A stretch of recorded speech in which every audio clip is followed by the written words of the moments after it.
take a moment to ask our first guest of the evening to join us, and that is going to be Thia Stephan. Let me pull up the image for her. Thia, we'll ask you to join us. Let's see if I can go into that window and ask you to connect. All right, so while we're waiting for Thia to join us, Shakespeare At, we've spoken with... There we go. Thia. Hello, how are you, Hi Rodney? there. I'm doing great. How are you? Great, thank you. Thanks for having me on.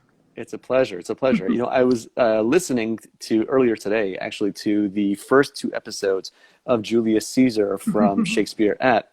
And this is the third radio play presentation from Shakespeare At. Previously, they did Richard II and they did The Tempest.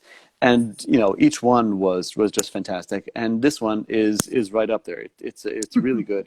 And it's free. It's one of the joys for me of the current Zoom era of everything Zoom right now, is that as much as I love the real life interaction, that palpable exchange of energy that comes with a live theatrical performance, there's something about Zoom.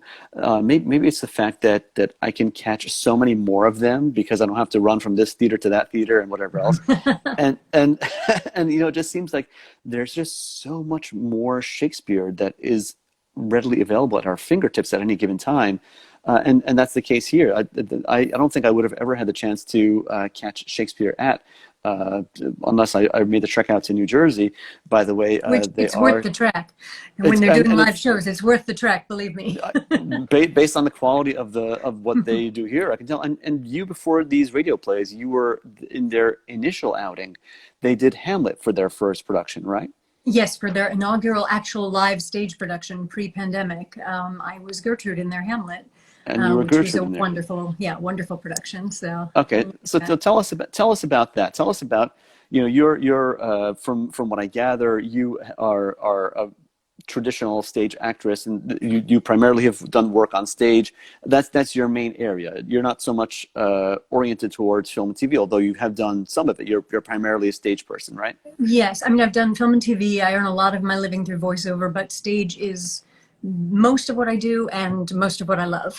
So, okay. Yes. All right. So for someone like yourself, and that's my background also. My background is primarily in stage. For people like ourselves who are primarily stage people, what is the process like of reorienting yourself to the current Zoom era? What's that process been like for you?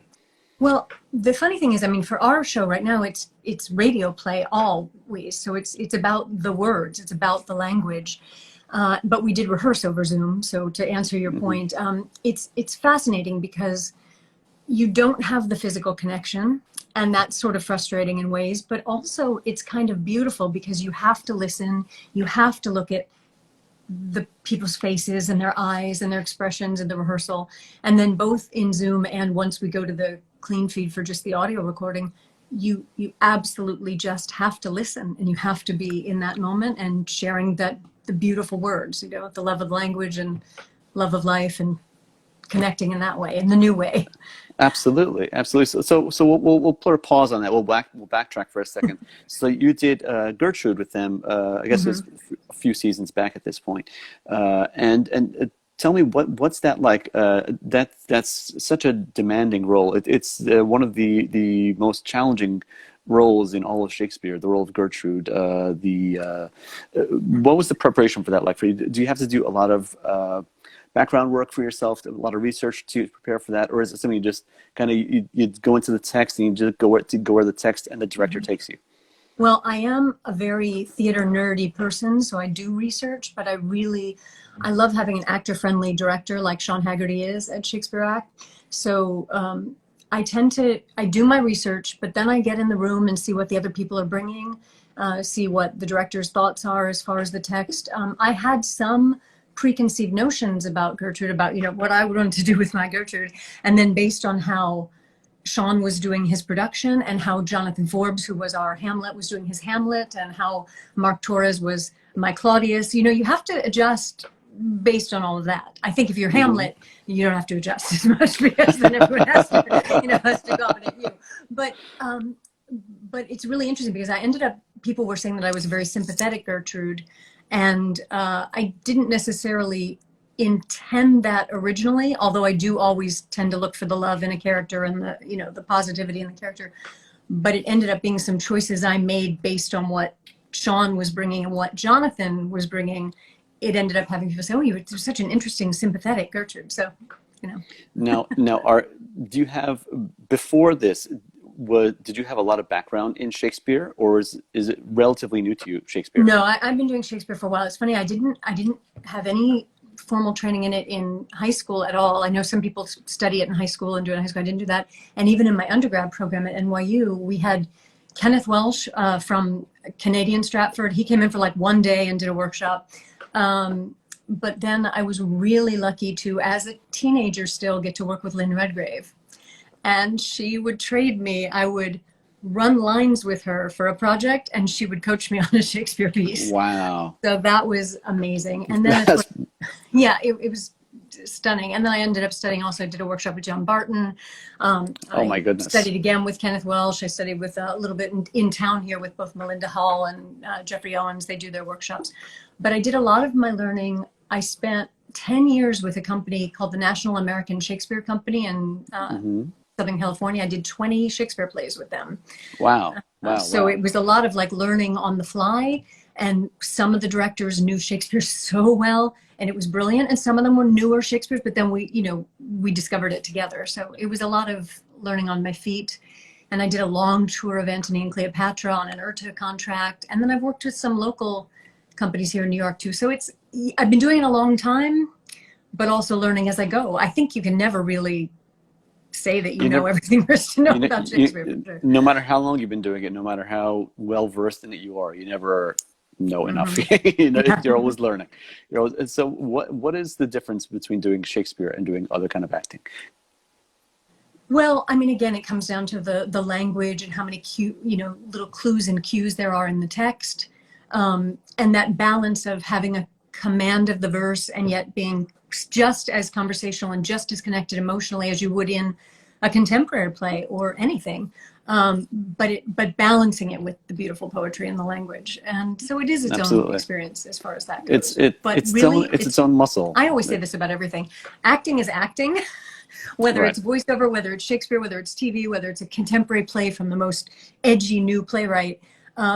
It's still, behaving truthfully under imaginary circumstances and finding your way into it in whatever. Absolutely.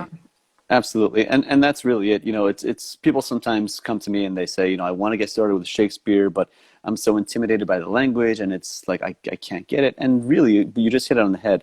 It's reality. It's life, and it's just maybe a few different idioms or some different word choices, but really it's just an expression of how people live and how people interact with each other. It's like, I love when someone has a command of the verse, like Jamie Ballard, who's in our production. Actually, most of our whole cast, it's amazing, their beautiful command of the verse. I love that. But if somebody has a command of the verse but they're not bringing the truth to it and the acting, I don't want that. I want all of it. I want the beauty of it. Absolutely. Just know, you did a stint on the cruise ship circuit, right? I did. Years ago, I worked on the ships, and then when the pandemic hit, I was performing in Footloose on the Norwegian Joy, and I was stuck at sea for a while. So yeah. Wow. What was that like? I'm sure that was quite a trip. Terrifying, exciting. We could do a whole other Instagram live about that probably.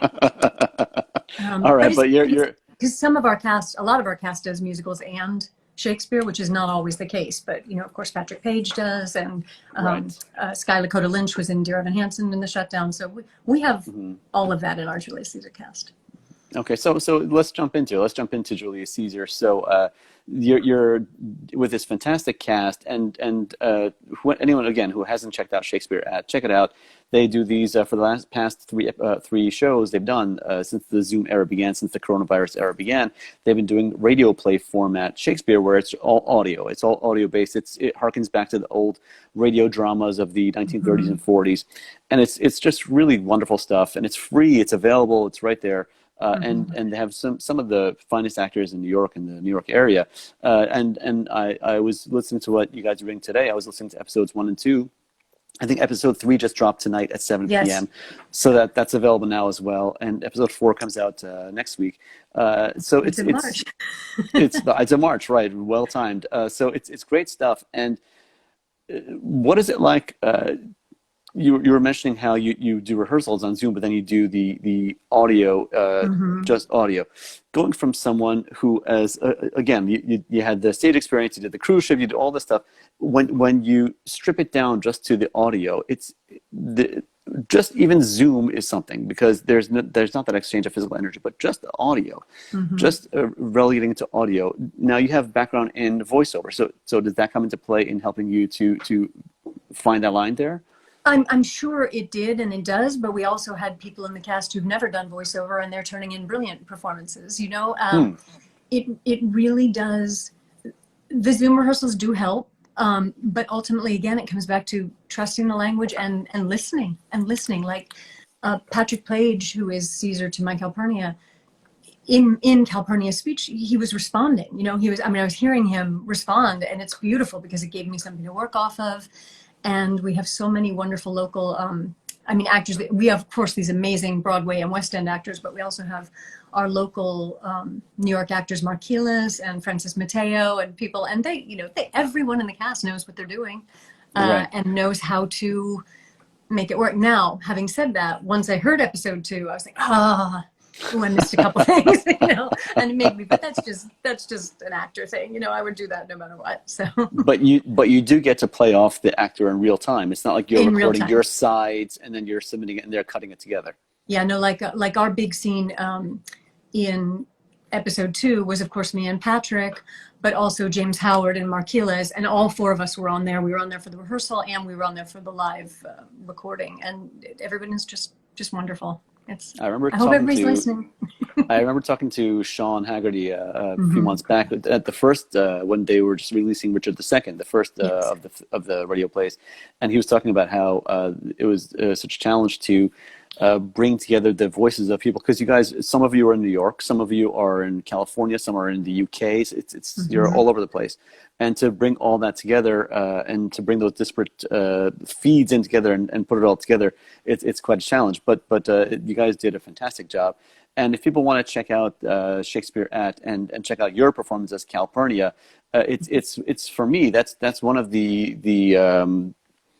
unsung heroes of all of Shakespeare's Calphurnia, because she's, I find this it seems like a running theme in the Shakespeare's Roman plays, where the wife character always has almost like the from the Greek classics, there's the soothsayer who has this premonition of what's going to happen to the character, what's going to be their demise, and the Roman general never heeds the wife, and they always say, leave me alone, I'm going to go do my... And there's... isn't there that frustration of, what's going to happen to him, you beg and plead, and there's no avail, that nothing comes of it. Well, there's that moment that he gives in, and then, that golden-voiced James Howard comes in and switches it around again and convinces him. Right. Like, very frustrating. You're going to listen to your wife, and you're not going to... Right. But honestly, both of the women, these 2 strong women in Caesar, they're both daughters of senators. They're both very well-educated, strong women in their own. In this play, each of them gets down on their knees. Sorry, spoiler alert, people, if you don't know Caesar, but each gets down on their knees and begs their husband, and they're both ignored, basically. That's so unfortunate. It's a shame. It's a shame. Maybe if you would have listened, things would have turned out differently. Exactly. Right. All right. Well, Thia, I think everyone should check out your work here in Julius Caesar with Shakespeare At. Where can they go to find that production? It's streaming on all of the general audio platforms, Spotify and such, but please go to the website. It's shakespeare-at.org. shakespeare-at.org. You can listen to all of not only the first 3 episodes of Caesar that have dropped, but the 2 previous radio plays. And if you felt like making a donation to help them continue to be able to provide this free Shakespeare to the world, that would be fantastic. But it is free. No donation necessary. Please listen and spread the word. Truly think everyone will enjoy it. Absolutely. And again, it couldn't be better timed. We're right at the Ides of March. And if people want to connect with you, Thia, where can they find you? They can find me. I mean, I'm everywhere. I'm on Facebook. I'm on Instagram. I'm on Twitter. I'm either Thia Pax, Thiapax, or just look for me under my name. And I'm pretty responsive if you want to reach out to me. I try to get back to everybody. All right, Thea. Well, you're fantastic. It's a pleasure Oh, chatting with you, thank you, and Roddy. So and nice. and I'm sure we'll see you again soon. Okay. Thank you. All right, have a good one. Take care. Bye. All right, so that was Thia Stephan, and she is in the audio play, the radio play version of Julius Caesar, currently available from our friends at Shakespeare At, and that's just fantastic stuff. If you love classical theater, if you love Shakespeare, if you love audio Shakespeare, then that's the one you really should be checking out right now.